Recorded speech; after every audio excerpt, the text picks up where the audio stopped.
या देवी सर्वभूतेषु लक्ष्मीरूपेण संस्थिता नमस्तस्यै नमस्तस्यै नमस्तस्यै नमो नमः। Welcome back to blog channel. आप सभी का स्वागत करता हूं एक नए एंड फ्रेश ब्लॉग में। सबसे पहले आप सभी को दिवाली की ढेर सारी शुभकामनाएं। आज का ब्लॉग बहुत ही ज़्यादा स्पेशल है क्योंकि आज का दिन हिंदू धर्म का सबसे बड़ा पर्व दिवाली है। दिवाली का तो कई कथाएं मशहूर हैं। ये पर्व इंडिया ही नहीं, इंडिया के बाहर भी बड़े ही धूमधाम से मनाया जाता है। ये पर्व असत्य पे सत्य की और अधर्म पे धर्म का प्रतीक भी कहा जाता है। दिवाली में अपने अपने घर, अंगना एंड ऑफिस सबको साफ सफाई किया जाता है। उसको डेंटिंग पेंटिंग करके एकदम चकाचक कर देते हैं। उसमें लाइट एंड दिए जलाकर उसे दुल्हन की तरह सजा दिया जाता है। इसके पीछे भी एक कथाएं हैं। आज की रात माँ लक्ष्मी और वो अपनी बहन दलिद्र के साथ पृथ्वी लोक पे आएगी और सबके घर अंगना तक जाएगी। जिसका घर अंगना साफ सफाई रहेगा उसके घर में माँ लक्ष्मी का वासना होगा और जिसके घर में साफ सफाई नहीं होगा उसके घर में उसकी बहन दलिद्र का वास होता है। इसलिए सब कोई अपने घर अंगना को साफ सफाई करके उसको दुल्हन की तरह सजा दिया जाता है। दिवाली आखिर क्यों मनाया जाता है ये तो सबको पता है कि त्रेता युग में भगवान श्री राम 14 वर्ष का वनवास और रावण पे विजय पाकर अयोध्या लौटे थे। तो अयोध्या के वासी उसी खुशी में घी के दिए जलाकर खुशियां मनाए थे। उसी दिन से हम लोग दिवाली मनाते आ रहे हैं। ये तो प्रमुख कथा है, ये सबको पता है, लेकिन इसके अलावा भी 2-3 कथाएं हैं, उस पे थोड़ा नज़र डालते हैं। आज के ही दिन द्वापर युग में श्री कृष्ण ने राक्षस नरकासुर को वध करके प्रजा को उसके आतंक से मुक्त दिलाई थी। प्रजा ने उसे दीप जलाकर उसका धन्यवाद दिया। तभी से ये दीप महोत्सव यानी दीपावली मनाया जाता है। एक और कथा है, सतयुग में जब समुद्र मंथन हो रहा था तभी समुद्र से माँ लक्ष्मी प्रकट हुई थी। उसी खुशी पे दीप जलाकर आनंद व्यक्त किया। तभी से ये दीप महोत्सव यानी दीपावली मनाया जाता है। आखिर दिवाली में माँ लक्ष्मी एंड गणेश जी का ही पूजा क्यों किया जाता है? क्योंकि प्रमुख कथा के अकॉर्डिंग भगवान राम जब 14 वर्ष का वनवास काटकर वापस आए, उसी खुशी पे प्रजा ने घी के दिए जलाकर भगवान को आने की खुशियाँ मनाया था। तो भगवान राम का पूजा होना चाहिए था ना। तो लक्ष्मी जी गणेश जी का क्यों होता है? मैं बता दूं कि राम के संग माँ जानकी भी आई थी और माँ जानकी लक्ष्मी जी का ही स्वरूप है, इसलिए माँ लक्ष्मी का पूजा किया जाता है। तो फिर गणेश जी का क्यों पूजा होता है? तो इसके पीछे भी एक प्रसिद्ध कथाएं मशहूर हैं, उस पर थोड़ा नज़र डालते हैं। हिंदू धर्म में पौराणिक ग्रंथों में इस कथा का वर्णन किया गया है कि दिवाली के दिन देवी लक्ष्मी एंड भगवान गणेश जी का पूजा किया जाता है। कथा के अनुसार पौराणिक समय में एक वैरागी साधु के मन में राज सुख भोगने का इच्छा हो गया, तो उसने माँ लक्ष्मी का आराधना शुरू कर दिया। साधु हर दिन माता लक्ष्मी की नियम पूर्वक आराधना करने लग गया। फिर कुछ समय के बाद माँ लक्ष्मी उस साधु के आराधना से प्रसन्न होकर उसके सामने प्रकट हुई।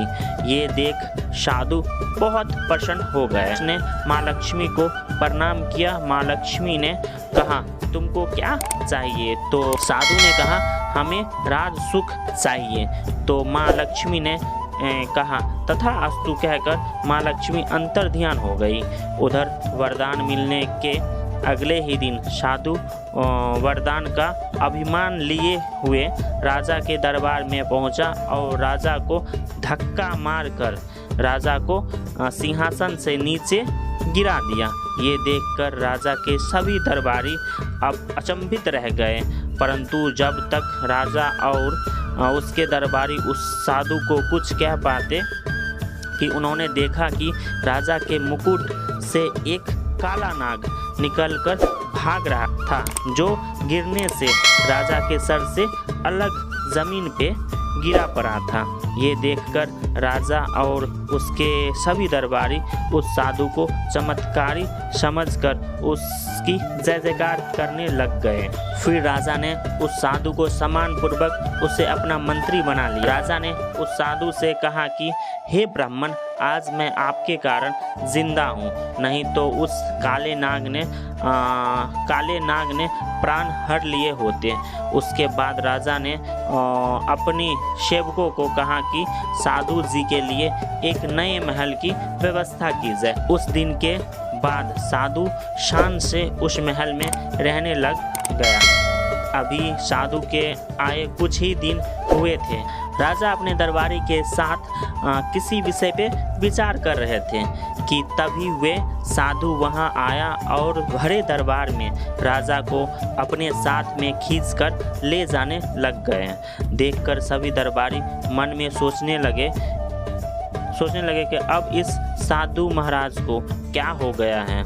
लेकिन अगले ही पल सभी दरबारी राजा के पीछे पीछे भागे और जब सभी महल के बाहर निकले, एक जोर का भूकंप आया और वे महल खंडर में तब्दील हो गया। और ये देखकर एक बार फिर राजा सहित सभी दरबारी उस साधु को जय जयकार करने लग गए। साधु के मन में और अहंकार की भावना विकसित हो गई। समय के साथ साथ उसका अहंकार बढ़ता ही गया और वरदान के अहंकार में एक दिन राजा के महल में रखी एक गणेश जी की प्रतिमा को जल्द से जल्द हटाने का आदेश दे दिया। वे भी सिर्फ इसलिए कि वे प्रतिमा देखने में बिल्कुल अच्छा नहीं लग रहा है। साधु की इस कार्य से गणेश जी बिल्कुल रुष्ट हो गए और फिर साधु की बुद्धि भी भ्रष्ट होने लगी। इसके वजह से वो उल्टा पुल्टा कार्य करने लग गया। ये देखकर राजा ने साधु को कारागार में डाल दिया। कारागार में जाने के बाद साधु को एक बार फिर माता लक्ष्मी की याद आई। वे पुनः उनकी आराधना करने लगे। माँ लक्ष्मी जी ने उन्हें कारागार में दर्शन देकर कहा कि तुमने गणेश जी का अपमान किया है, अतः गणेश जी का आराधना करके उसे प्रसन्न करो। तो फिर साधु ने माता लक्ष्मी जी का आदेशानुसार गणेश जी का आराधना किया। तब जाकर गणेश जी का क्रोध शांत हुए और फिर कुछ दिन बाद गणेश जी ने राजा के सपने में आए और उससे बोले कि राजा, साधु को सम्मानपूर्वक फिर से अपने मंत्री बना लो। फिर अगले दिन राजा गणेश जी का आदेश का पालन करते हुए साधु को मंत्री पद देकर सुशोभित किए।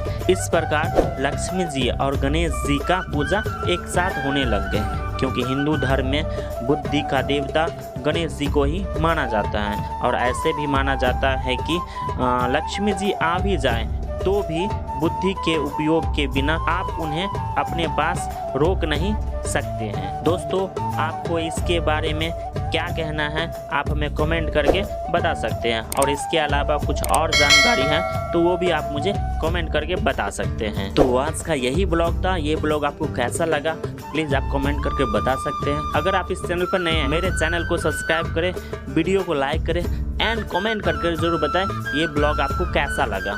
तो फिर मिलते हैं किसी फ्रेश ब्लॉग के साथ। तब तक के लिए bye bye, tata and take care all of you guys. जय हिंद।